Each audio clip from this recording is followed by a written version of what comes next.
आदि शक्ति जगत जननी जगदंबिका व्रज रानी राधा रानी के चरणों में साष्टांग नमन करते हुए इस जगत के साक्षात परब्रह्म भगवान श्री कृष्ण आदि शक्ति मां देवी की तांबरा इस ब्रह्मांड के समस्त देववृंद विप्रवृंद देवी समस्त मंचस्थ हमारे साथी समस्त श्रोतागण जैसा कि मंच की मर्यादा को रखते हुए इस व्यासपीठ से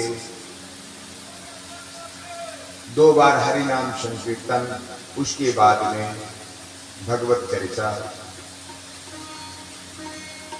अरे तेरी बन जाएगी गोविंद गुण गाए से, तेरी बन जाएगी गोविंद,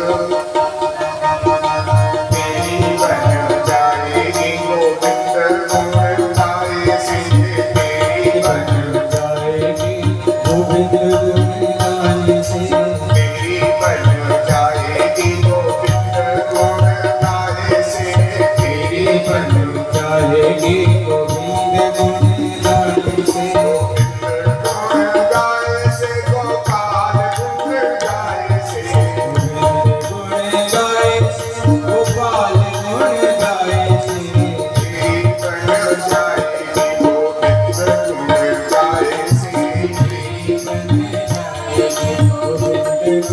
गाए से, तेरी बन जाएगी गोविंद गुण गाए से, तेरी बन जाएगी गोविंद गुण गाए से, बन गई प्रहलाद जी की बनी गई, प्रहलाद जी बनी गई, बन गई प्रहलाद जी की बनी गई, बन गई प्रहलाद जी बनी गई, द्रौपदी की बनी गई चीर की बढ़ाई से, द्रौपदी की बनी गई चीर को बढ़ाए से,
को चढ़ाए से बन जाए गोविंद गुण गाए से, बन जाएगी गोविंद गुण गाए से, गुण गाए से गोपाल गुण गाए से, गोविंद गुण गाए से गोपाल गुण गाए से, गुण गाए से गोपाल गुण गाए से, गोविंद गुण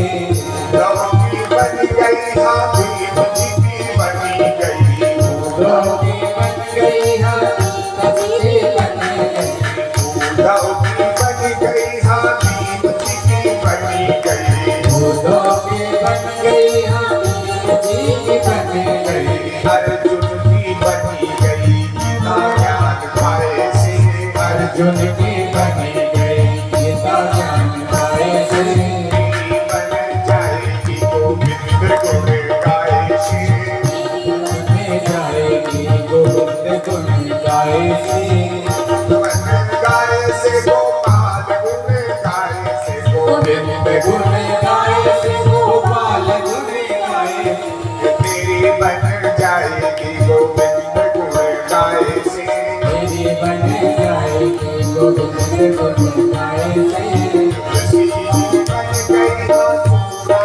की बनी गई, तुलसी की बन गई, हाँ सूरा की बन गई, तुलसी की बन गई, हाँ सूरा की बनी गई, तुलसी की बन गई, हाँ सूरा की बन गई, मीरा की बनी गई, ये घर के मनाए से, मीरा की बनी गई, ये घर के मनाए से, तेरी बन जाएगी गोविंद गुण गाए से, तेरी बन जाएगी गोविंद गुण गाए से, गोविंद गुण गाए से गोपाल गुण गाए से, गुण गाए से, गोपाल गुण गाए से, गोविंद गुण गाए से गोपाल गुण गाए से, गुण गाए से, गोपाल गुण गाए से, तेरी बन जाएगी गोविंद गुण गाए से, तेरी बन जाएगी गोविंद गुण गाए से, तेरी बन जाएगी गोविंद गुण गाए से, तेरी बन जाएगी गोविंद गुण गाए से, तेरी बन जाएगी गोविंद गुण बोले गोविंद भगवान की जय। देखिए इस भजन में पूरी भागवत का सार निकाल के आपके सामने रख दिया। आज श्रीमद् भागवत का जो है तृतीय दिवस है और तृतीय दिवस के हम लोग इस वेला में बैठे हैं। कल कथा कहाँ समाप्त हुई थी आप बताइए।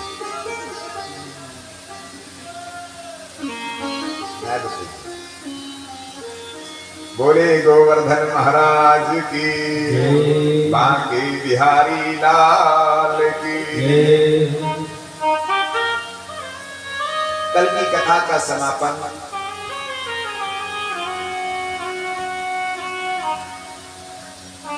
महाराज भरत का जो है मोह, कल की कथा से एक ज्ञान मिलता है। मैं नहीं कहता हूं कि आप किसी से प्रेम मत करिए, मैं नहीं कहता हूं कि आप किसी से प्रीति ना करिए, लेकिन प्रीति ऐसी करिए कि उसमें आसक्ति मत करिए। आप पुत्र से प्रेम करिए लेकिन पुत्र से मोह मत करिए, क्योंकि जहां मोह आ जाता है ना, वहां पर आप चाहे जितने बड़े ज्ञानी क्यों ना हो, वो ज्ञान आपका धरा का धरा रहता है। किसी कवि ने भी कहा है, अरे पानी में नाव चले तो चले मत नाव में पानी आए तो पानी में नाव चले तो चले, पानी आए तो पानी में नाव चले तो चले मत नाव में पानी आए तो पानी में नाव चले तो चले, मत नाव में पानी आए तो। पानी में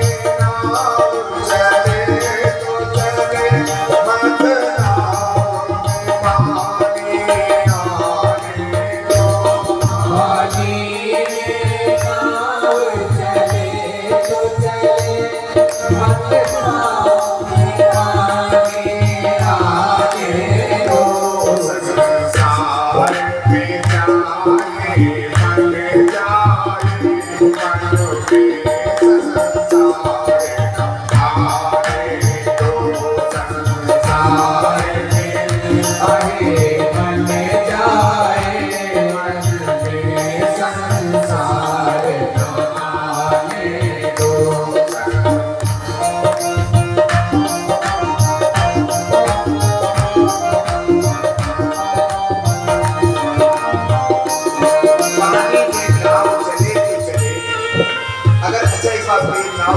जा रही हो और उसमें नीचे से एक छेद कर दिया जाए और उसमें पानी आने लगे तो क्या होगा?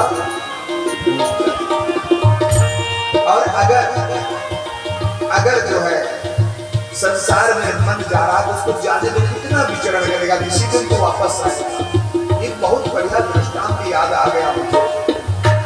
मैं छोटा था, प्रतिमा की शिक्षा ले रहा था।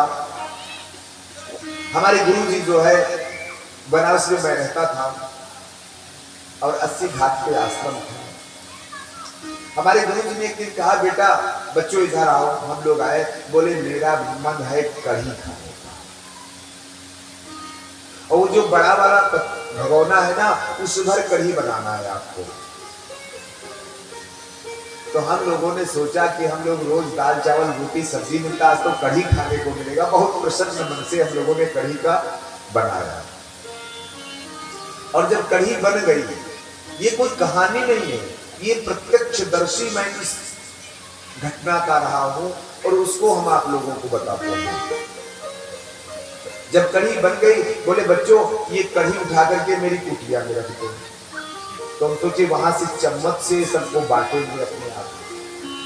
और उसके बाद में बाबा जी ने जो है वो कुटी अंदर से बंद कर दी। रात भर उन्होंने उस कढ़ी को खाया। कढ़ी खाने के बाद में मुंह में उंगली और हाथ डाल करके उल्टी करें, फिर पेट खाली हो, फिर कढ़ी खाएं।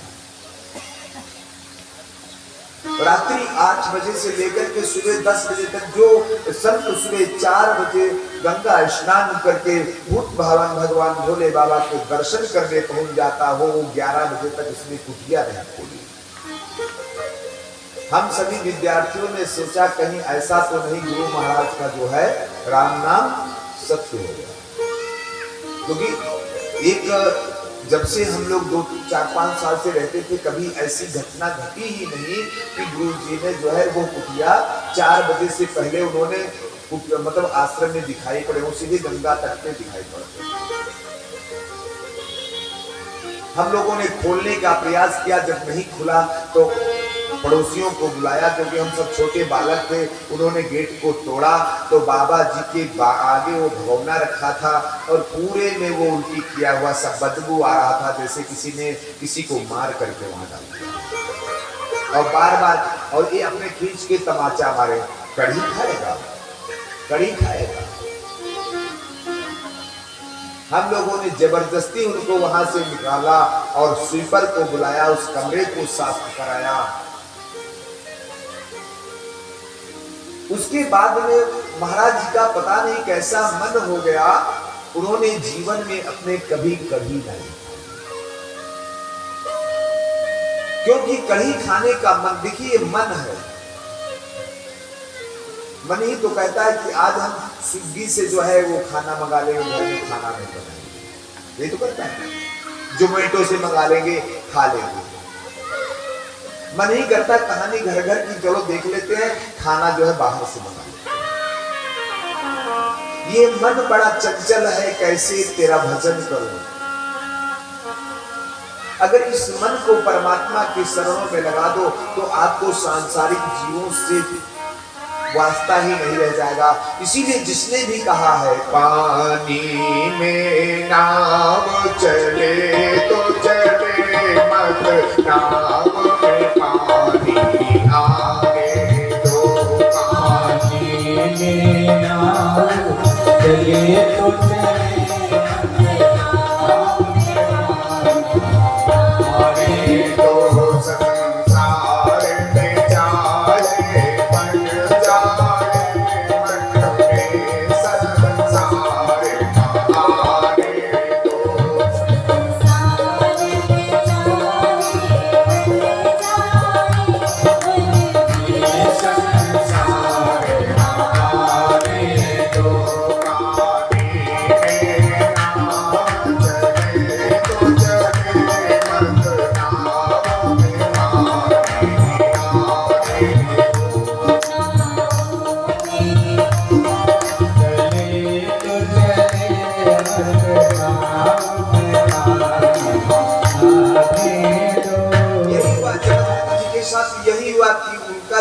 संसार में मन जा रहा था, लेकिन उनके मन में संसार प्रविष्ट हो गया।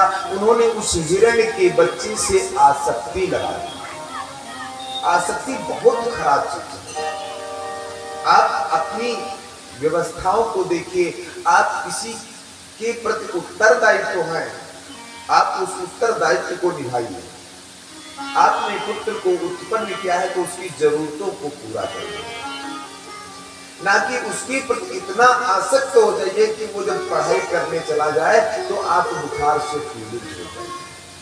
अगर आसक्ति करनी है तो परमात्मा से,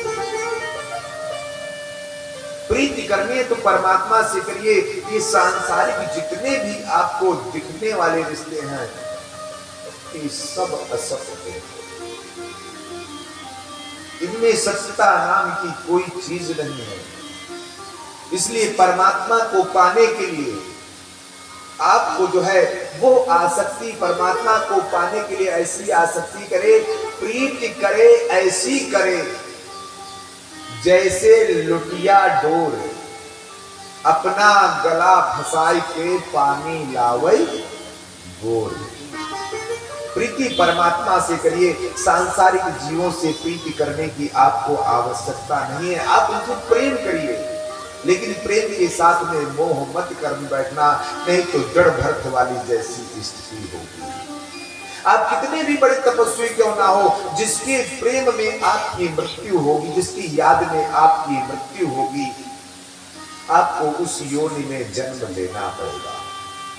इसलिए मृत्यु के समय जन्म जन्म मुनि जतन कराही और अंतराम कहीं आवत नाही। जन्म जन्मों के जब पूर्ण उदय होते तब कहीं जाकर के अंत के समय में मुख से राम निकलता है।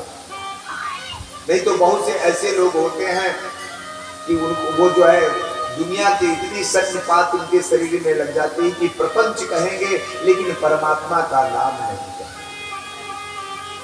और वास्तव में उनकी गलती नहीं है, मरने वाले प्राणी की गलती नहीं है, गलती हम और आप सभी की।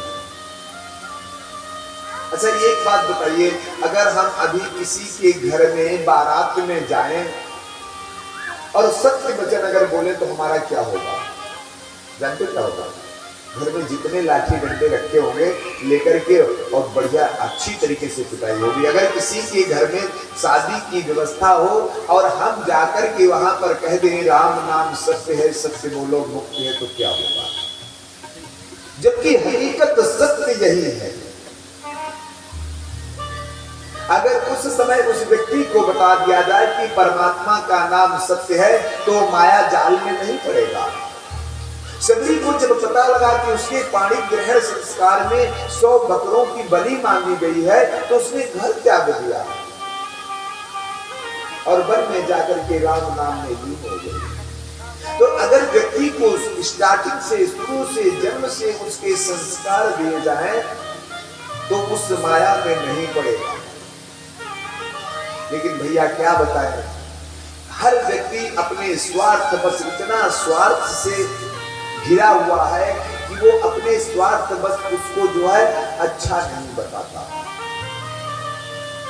जब बच्चा पैदा होता है ना तब लोग हंसते हैं कि मेरे घर में लल्ला हुआ, और हमारे वेदांत के हिसाब से उस दिन से व्यक्ति को रोना चाहिए। जब तक बर्फ की सिल्ली एक फैक्ट्री में रहती है तब तक वो उत्तरोत्तर बढ़ती है, किंतु जिस दिन वो बाहर निकलती उसका क्या काम होता है? अरे भैया बालक भी तो जन्म लेकर के वो बर्फ की सिल्ली है, आपकी सिर्फ आंखों का एक अविश्वास है कि वो बड़ा हो रहा है, बड़ा हो रहा है। जिस दिन से वो आपके गर्भ में आया उसी दिन से उसका जीवन कम होने लगा। जैसे बर्फ की सिल्ली जो है कम पड़ती और बिल्कुल गल जाती है, उसी तरीके से ये मानव है। मानव भी बर्फ की सिल्ली की तरीके से गल करके और अंत में, और जब उसको जो है हंसना चाहिए तब लोग रोते हैं। क्या विडंबना है। अगर व्यक्ति को पहले वो संस्कार दे दिए जाए अपने स्वार्थ को छोड़ करके, तो वो अपनी सदगति कर लेगा, वो अपने लिए कुछ कर लेगा। और देखिए बच्चा जो होता है वो एक कच्चा घड़ा होता है, मिट्टी का कुम्हार जब घड़ा बनाता है तो उसमें जो मोहर मार देता है, अगर स्वास्तिक बना देगा और उसको पका देगा, तो जब तक वो घड़े को घिस करके इस मिट्टी में नहीं मिला दिया जाएगा तब तक उसका वो चिन्ह नहीं मिटेगा। इसी तरीके से अबोध बालक होता है, उसके अंदर जैसा आप ज्ञान डालेंगे वैसा ही ज्ञान उसमें जाएगा। आप कॉन्वेंट स्कूल में पढ़ाएंगे तो अंग्रेजी पढ़ेगा। आजकल के बच्चों को कह दो 69 क्या होता है तो कहें 69 होता क्या मुझे नहीं पता। अगर किसी बच्चे से कह दो, वास्तव में आज जो है प्रणाम करने की स्थिति लोगों को नहीं पता है। अब तो एक सबसे बड़ी बात चल गई tata bye bye, tata bye bye. एक दृष्टांत नहीं, ये भी मेरे साथ बीता हुआ, वो भी मैं बता देता हूं। मैं गुजरात गया कार्यक्रम करने और वहां से जब लौटने लगा तो काफी भीड़ थी। माताएं जो है विदा करने के लिए आई तो एक काफी बड़ी गाड़ी मंगानी पड़ी। उसमें इतना सामान मिला था, बड़ी गाड़ी में भर करके लेके चलना पड़ा। तो माताएं जो है वहां पर खड़ी होकर के वो रो रही थी, काफी ज्यादा रो रही थी। और कुछ माताएं ऐसे ऐसे कर रही थी। हम गाड़ी वाले से कहे भैया रोको जरा, ड्राइवर से बोले रोको जरा। वापस गए, हाथ जोड़ के कहा माई बताओ क्या बात है। कहा नहीं पंडित जी हम तो कह रहे थे टाटा। हमने कहा मैंने क्या समझा वो मैं बता दूं। कहा बता दो पंडित जी। कहा हमने समझा कि इस बार आए थे तो इतना सामान लेकर के जा रहे हो, अब कभी यहां मत आना, अब यहां कभी मत आना। ये हमारे कल्चर में आ गया है। और वास्तव में प्रणाम का जो शब्द है ना, जब व्यक्ति, और दूसरी बात है अपने से बड़े को ही प्रणाम करने के लिए कहा गया है। और बड़े को जब प्रणाम किया जाता है तो 4 चीजें प्राप्त होती हैं, आयु, विद्या, यश और बल। और दूसरी प्रक्रिया आजकल प्रणाम करने की घुटने झुक करके कहेंगे पंडित जी। वास्तव में प्रणाम करने का तरीका यह है, आपको हाथ ऐसे करना चाहिए और जो अंगूठा होता है, व्यक्ति के जो रक्त का संचालन होता है वो अंगूठे से प्रारंभ होता है और उस अंगूठे का स्पर्श करना चाहिए, फिर उसको मस्तक में लगाना चाहिए। स्पर्श मात्र से आपके बड़े की ऊर्जा जो होती है वो आपके शरीर में प्रविष्ट होती है, तब आपको जो है वो 4 चीजें प्राप्त होंगी, आयु, विद्या, यश और बल। ना कि घुटने छूने से या पंडित जी पाए छू, अरे छुओ ना छुओ हमसे क्या मतलब है भैया, पूछते हो मत पूछो। अगर प्रणाम करना है तो अगर ऐसे प्रणाम करते हो तभी आपको जो है प्रणाम करने का फल मिलेगा। आज ये वेस्टर्न कल्चर है। कल जब यहाँ पर कार्यक्रम प्रारंभ हुआ तो हमारे भैया जी ने एक आरती जो गाई, वो आज मैंने कहा वो भैया मुझको अच्छी नहीं लगी, बोले वो वेस्टर्न थी। अरे वेस्टर्न क्या है? हम अपनी इंडिया में है, अपने भारत में है, हम हिंदुस्तान में है। वेस्टर्न कल्चर क्या है मुझे नहीं पता है, मेरे गुरुदेव ने कभी नहीं बताया। हम आज जो है चतुर्थ दिवस की कथा में, तृतीय दिवस की कथा में जो है ना खगोल का वर्णन आता है। ये जो देखिए भागवत तब लिख दी गई थी जब विज्ञान नाम की कोई चीज थी ही। अच्छा, दूसरी बात मैंने ये देखा कि अगर कोई वक्ता आता है और वो किसी चीज का अर्थ नहीं जानता है तो सबसे पहली बात वो कह देगा, जानते हो क्या? ये मुगल काल में इसके साथ में छेड़छाड़ हुई है, ऐसा कह देता है। भैया उसका ज्ञान सीखो। आप एक बात बताओ, जैसे एक प्रति लखनऊ में मिली, एक प्रति बनारस में मिली, एक प्रति कलकत्ता में मिली, एक प्रति बॉम्बे में मिली, तो चारों प्रतियों के साथ कैसे छेड़छाड़ की जा सकती है? 4 संस्करणों के साथ कैसे छेड़छाड़ की जा सकती है? इसलिए उसके प्रति जो ज्ञानी व्यक्ति नहीं है वही है अधजल गगरी छलकत जाए वाली व्यवस्था होती है ना, वही ज्ञान में। ये कहना छोड़ दो, नहीं तो हम लोगों के ग्रंथ को लोग उपहास बनाएंगे। आज आप ये कह रहे हो छेड़छाड़ हुई है, कल दूसरा कोई आएगा वो कहेगा ये आपकी भागवत में किसी और ने लिख दिया छेड़छाड़ हुई।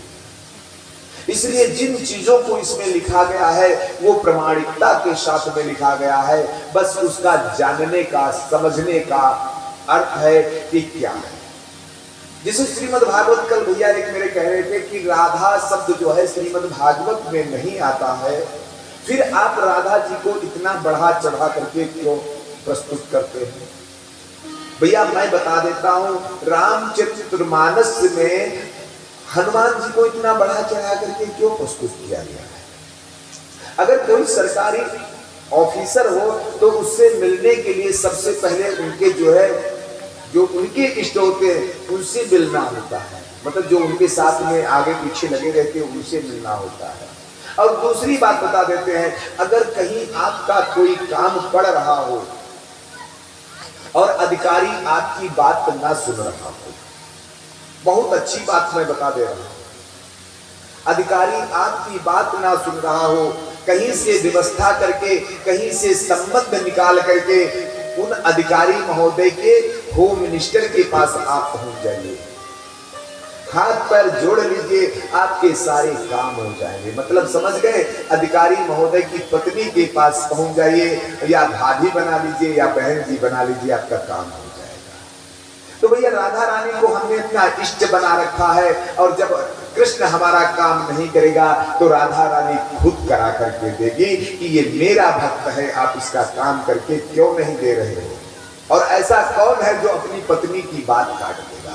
और अगर राधा जी की एक बात कृष्ण ने काट दी तो होगा क्या? ये तो आजकल आप लोग फेसबुक, व्हाट्सएप, इंस्टाग्राम पे कितना जानते हैं कि पत्नी की बात काटने का पति को क्या परिणाम मिलता है। बोले जय श्री राधे। तो राधा रानी, हम जो है भगवान कृष्ण को अब मनवाने के लिए राधा रानी की सेवा करते हैं, उनको अपना माँ, अपना सर्वस्व समझते हैं। अगर राधा रानी से हम अर्जी लगाएंगे तो वो अपने प्राणनाथ से मेरा काम जरूर करवा देंगे। बोले वृंदावन बिहारी लाल की जय।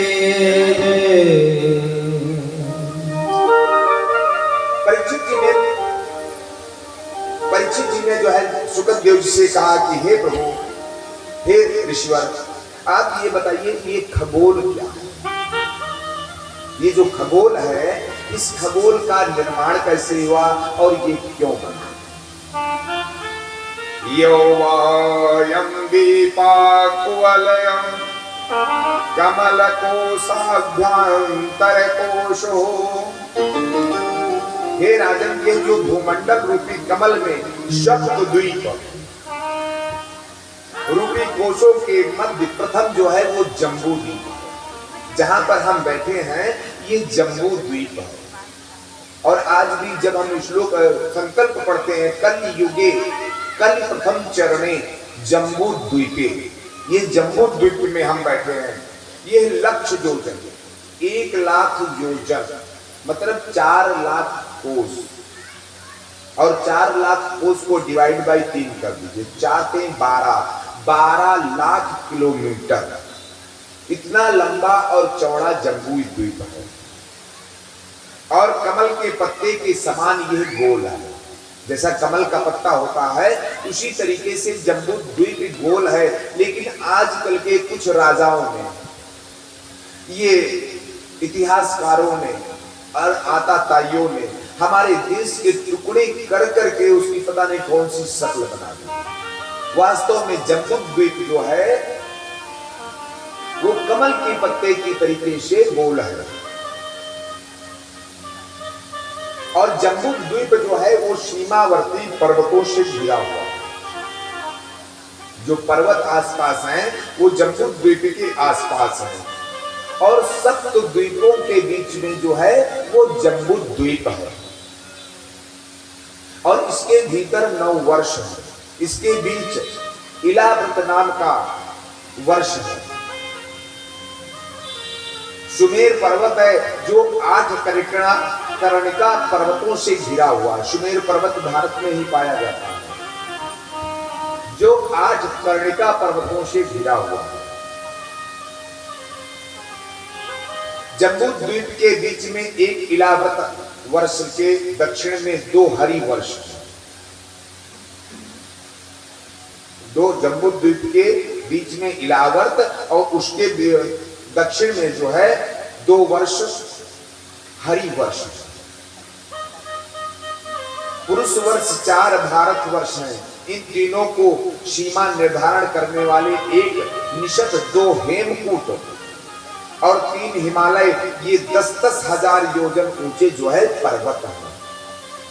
आज जो है विज्ञान की वजह से हमारे पर्वतों को जो है क्षत विक्षत किया जाता है, और शायद उस समय इतना विज्ञान नहीं रहा होगा जिस समय ये नाप करके लिखा गया। विज्ञान ने कब देखा कि सूरज की लंबाई कितनी है, और हमारे हनुमान चालीसा में पहले ही तो लिख दिया गया था, युग सहस्त्र योजन पर भानु, लील्योताहि मधुर फल जान। आजकल लोग विज्ञान की दुहाई देते हैं, कहते ये विज्ञान नहीं बताता है। अरे विज्ञान क्या बताएगा? जब कुछ नहीं था तब बाबा गोस्वामी तुलसीदास जी ने लिख दिया, और हजारों सहस्त्रों वर्ष पहले हमारे जो है वेद व्यास जी ने तो ऐसी चीजें श्रीमद् भागवत में समाविष्ट की है जो विज्ञान से भी परे।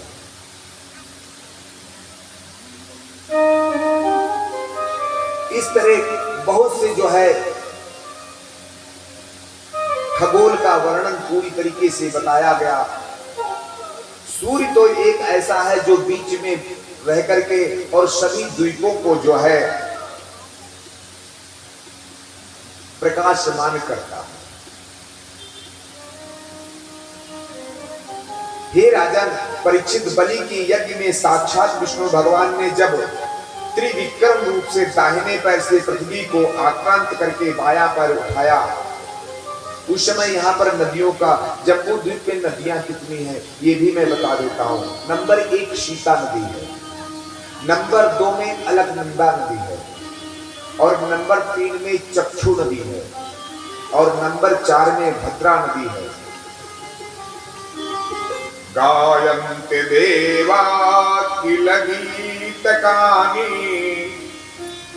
ध्यायास्तुते भारत भूमि भागे। प्रमुख 4 नदियां हैं। इसके बाद में 9 वर्षों का वर्णन आता है, सूर्य का वर्णन, और भगवान ने वेद व्यास जी ने सूर्य की वो प्रतिमा दी है। अच्छा एक बात बताइए, कलिकाल का सबसे साक्षात देवता कौन है? बता सकते हैं? नहीं बता सकते? अरे भैया सूर्य ही तो कलिकाल का सबसे साक्षात देवता है। अगर वो आपको 2 दिन ना दिखे तो त्राहि त्राहि हो जाए। वो बिना थके बिना रुके हर समय आपके साथ तत्पर रहता है, और प्रत्यक्ष में दिखता भी है। तो दिखने वाला अगर कलिकाल में कोई देवता है तो सूर्य देवता है।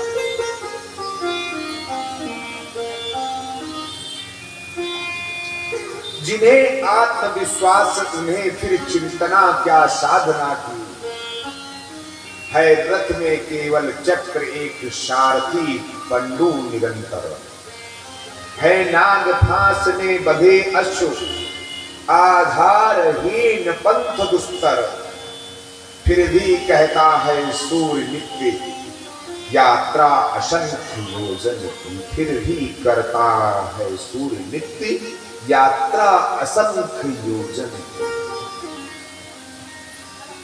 यहां पर वेदव्यास जी ने सूर्य के 12 नाम मंत्र का स्तोत्र बताया।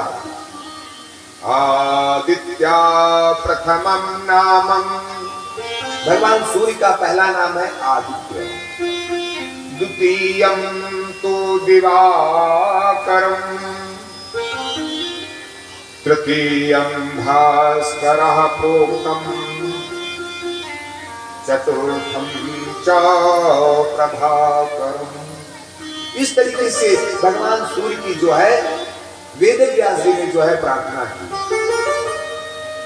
इसके बाद में पातालों का वर्णन आता है। पाताल कितने प्रकार के हैं? अतल, वितल, सुतल, तलातल, रसातल, महातल और पाताल। अतल, वितल, सुतल, तलातल, महातल, रसातल और पाताल, ये 7 प्रकार के पाताल बताए। पातालों का वर्णन, पातालों के वर्णन के बाद में नरकों का वर्णन आता है।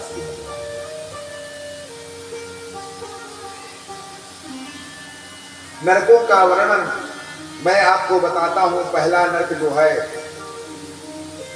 पराया धन, पराई स्त्री चुराने वाले को मिलता है तामिष्ण नरक। तामिष्ण नाम का जो नरक होता है वो पराया धन चोरी करने वाले को मिलता है, पर स्त्री का हरण करने वाले को वो नरक मिलता है। दूसरा जो है अंधाता मिश्र नरक है, पराई स्त्री के धर्म को नष्ट करने वाले को ये नरक मिलता है। पर धन स्त्री पर दृष्टि करे, वो प्राणी अति दुख पाते हैं। आंखें निकाल कर जर जर तन नरकों में गिराए जाते हैं। ऐसे लोगों की आंखें निकाल करके और नरक में डाल दिया जाता है। भैया मैं आपको बता देता हूं, नरक और कहीं नहीं है, नरक सब कुछ यही होता है। सब कुछ यहीं पर भुगतना पड़ता है। बहुत से लोग जन्मांध होते हैं, समझ लो वो नरक भोग रहे हैं। जिनके पास सारी सुख सुविधाएं होती हैं, समझ लो वो स्वर्ग भोग रहे हैं। और तीसरा नरक है रौरव, जो घमंड में रहता व्यक्ति है उसको रौरव नरक में डाला जाता है। चौथा है महारौख नरक, अपने शरीर का पोषण करने वालों को, जो अपने लिए ही जीते हैं। बहुत से लोग होते हैं जो सिर्फ अपने लिए जीते हैं, उनको रौरव नरक में डाला जाता है। महाकुंभी पाक नरक, इस नरक में कौन सा अपराध करने के लिए डाला जाता है, ये श्रीमद् भागवत में बताया गया। पशु पक्षियों का वध करने वाले को वहां पर खौलते हुए तेल में पकाया जाता है। बोलो जय श्री राम।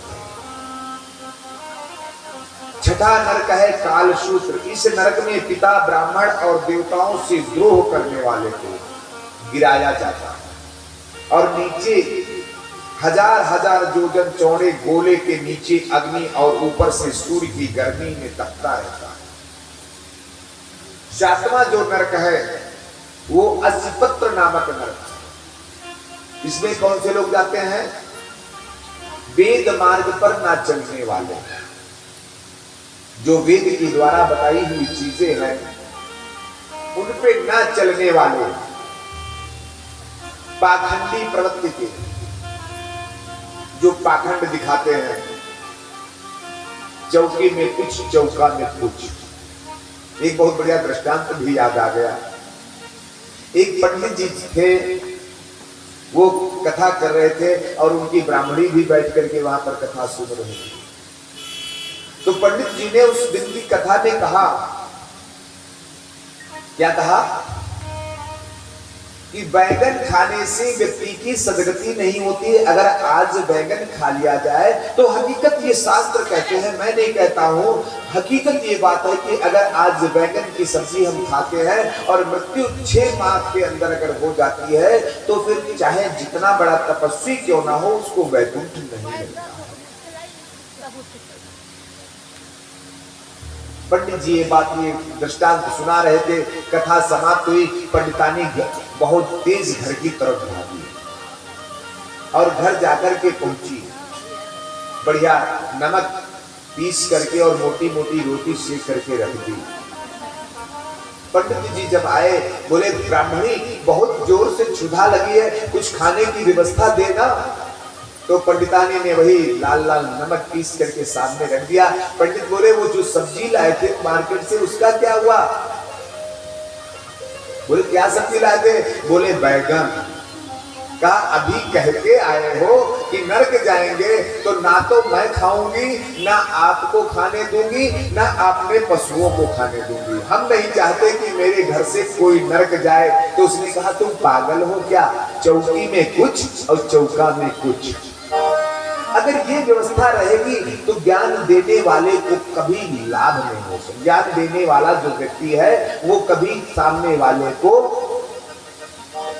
मतलब आकर्षित नहीं कर सकता है, उसके चलने के लिए वो व्यक्ति नहीं चल सकता। एक और दृष्टांत याद आ गया। एक पंडित जी जो थे ना, एक बूढ़ी माई थी, वो क्या करती, अब उसका बेटा जो है बहुत मीठा खाता था, बहुत मीठा खाता था। पता लगा कि यहाँ से 150-200 किलोमीटर पर एक बाबा जी रहते हैं। बेचारी 15 दिन पैदल चल करके, ये संसाधन तो अभी कुछ वर्षों से दिखाई पड़े, पहले तो पैदल मार्ग से जाया जाता था ना। माई पैदल बच्चे का हाथ पकड़ करके बाबा जी के पास 150-200 किलोमीटर पे पहुंची। और जब पहुंची, बाबा मेरा बेटा मिठाई बहुत खाता है। तो बाबा ने कहा ठीक है बच्ची, ठीक है माई, ऐसा कर तू 1 माह बाद वापस आना। माई बेचारी जाने में 10-12 दिन लग गए थे, वापस आने में 10-12 दिन लग गए। और जब पहुंच जान गई कि 10-12 दिन में हम पहुंच जाएंगे, तो फिर जाकर के बेचारी वृद्ध अपने बेटे को ले जाकर के पहुंची 1 महीने के बाद। बाबा बाबा मैं आ गई, आपने कहा था 1 माह बाद आना। मैं आ गई, आपने कहा था ना 1 माह बाद आना। कहा ठहरो बेटा, घर आओ। कहा क्या? कहा ये जो मिठाई खाते हो ना, इससे शरीर में बहुत से रोग हो जाएंगे। मिठाई मत खाया करो, मिठाई खाने से दांत सड़ जाएंगे, डायबिटीज हो जाएगी, नाना प्रकार के शरीर में रोग हो जाएंगे। बच्चे ने कहा बाबा आज के बाद मैं मिठाई नहीं खाऊंगा। बूढ़ी मां को बहुत गुस्सा आया।